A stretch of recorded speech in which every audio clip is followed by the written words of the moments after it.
You're listening to the Drink Less Booze, Live How You Choose podcast, the podcast that will help you to change your relationship with alcohol one step at a time so that you can focus on what truly matters. I am your host, Dr Fiona Dowman. I'm a qualified clinical psychologist in the UK, and I'm here to share evidence-based mindfulness and values-driven strategies to help you understand what's keeping you stuck and take practical steps towards lasting change. Quick note, if you feel you might be physically dependent on alcohol, quitting suddenly can be dangerous, so it's best to speak to your GP or your local alcohol service. Hello and welcome to another episode of Drink Less Booze, Live How You Choose. In today's episode, we're going to be talking all about the anxiety alcohol loop. So we'll be talking about what it is and how you can get stuck in this loop and how to get out of it. So it's that moment at the end of the day where you just want your mind to stop, and it feels like having a drink is the only way to switch off. Just one drink, you tell yourself, just to take the edge off, then another, just to relax. And not only do you find that you wake up exhausted the next day, you also end up feeling more anxious the next day. So you have a drink that evening, then repeat.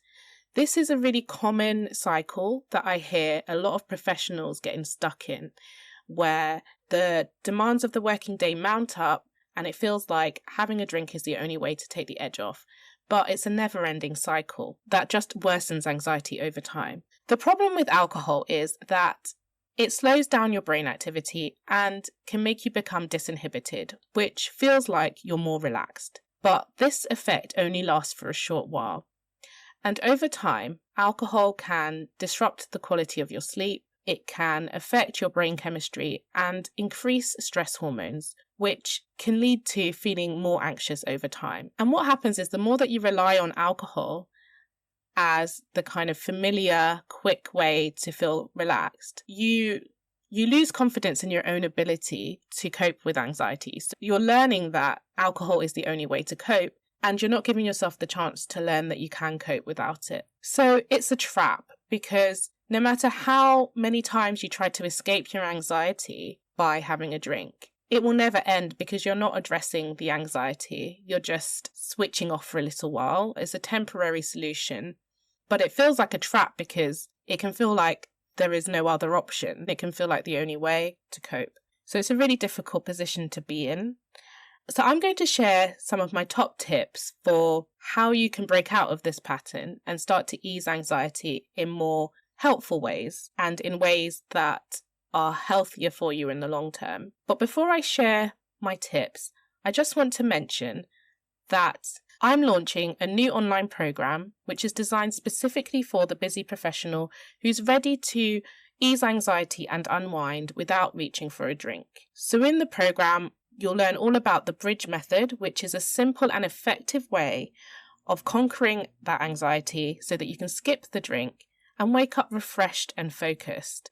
I'm looking for a small group of founding members, as this is the first time that I'll be running the program, to go through this program with me over 6 live weekly Zoom calls. So if you'd like to be the first to be notified when the doors open to the new program, then head on over to drinklessbooze.co.uk/join to join the priority list.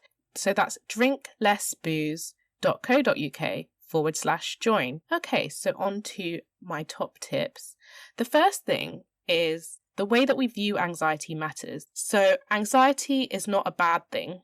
It's an emotion, and just like all emotions, they are signaling something to us. They're telling us that we have an unmet need that we need to attend to.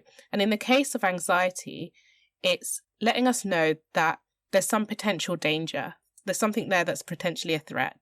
This danger can be created by our mind, in the sense that if we have all these worries going round and round in the mind about hypothetical things that haven't happened that we're afraid of or that we're concerned about, this can trigger anxiety because it triggers the fight or flight response in response to this potential danger. And it's a really unpleasant feeling, which is why, as humans, we want to get rid of it as quickly as possible. But if we view anxiety as something that's on our side and is just trying to keep us safe, just trying to protect us, that can be really helpful, because then we don't put so much effort into trying to escape it. in unhelpful ways, like having a drink or avoiding people or avoiding places and things like that, which are just other examples of some of the unhelpful things that we can do when we're trying to get rid of our anxiety. So the first thing is to try to see anxiety as something that's helpful but unpleasant, and try to respond to the signal that it's giving you.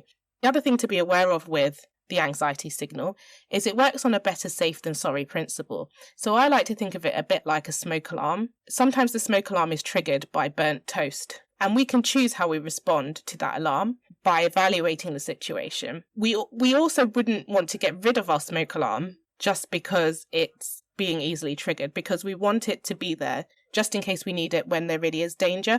And it's very similar to anxiety in the sense that as much as we might want it to just go away forever, we don't really want to get rid of anxiety because it's useful when there really is danger. It's just oversensitive sometimes, a bit like that smoke alarm. The next tip is to see if you can notice when you get home from work in the evening and your mind is racing and you really want it to switch off. Just see if you can pause and actually notice what is going through your mind. What are the thoughts that are popping into your mind? Often we find that when we're anxious, the thoughts are what if thoughts, which are basically thinking about all these things that might happen in the future that are hypothetical. And if we have lots of what if thoughts that kind of feed each other onto the next one, and they start to spiral, this can trigger anxiety.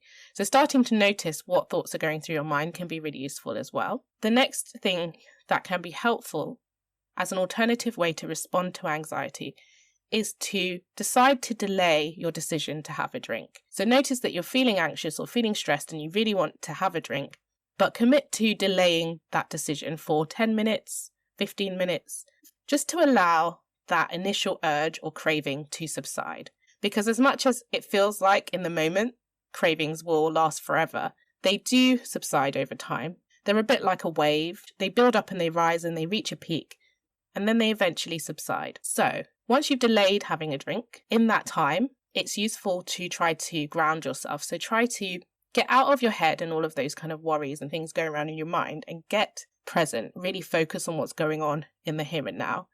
And a really useful way to stay present is to engage your 5 senses. So that means just noticing your 5 senses. You can plan to do things in the evenings during the times when you're likely to feel more anxious or stressed. You have a few activities or things that you can do that engage your 5 senses, such as lighting a candle, listening to music, having a bubble bath, etc. Have things lined up so that when you're feeling really stressed and anxious, you're not having to then think, what should I do? You've got some ideas, you've got some things planned. So those are my top tips in summary. What you want to do is try to, as hard as it is, see anxiety as on your side rather than the enemy, just trying to protect you, but a little bit oversensitive. And then pause and notice what is going on. Is it something that you can control? Is it something you can do something about? Or is it lots of hypothetical worries that are not necessarily that helpful? Try to stay present, engage your 5 senses, and also try to plan ahead. So when the daily pressures mount up and your mind won't stop racing, having a drink can appear to provide a quick and convenient solution to relieve stress and anxiety. But remember, it's only a temporary solution, and it's really easy to get caught up in an unhelpful cycle. So before we bring this episode to an end, just a reminder that I have a new online program which is designed specifically for busy professionals who want to learn how to ease anxiety and unwind without having to rely on alcohol. It will go into lots of detail about understanding anxiety, understanding the unhelpful cycles that we can get into, learning alternative ways to cope with anxiety so that you don't have to rely on alcohol, and you can wake up feeling calm, refreshed and focused. So if you would like to join the priority list so that you're first to be notified when the doors open to the program, then head over to drinklessbooze.co.uk/join. drinklessbooze.co.uk/join. I'd love to know if you found any of these strategies helpful or if you have any questions. So as always, feel free to contact me on Instagram or by email. My contact details are in the show notes. Speak to you soon. If you found today's episode helpful, then please subscribe and leave a review, as this helps the podcast to reach more people. And please share it with anyone you know who might find it helpful. Speak to you soon.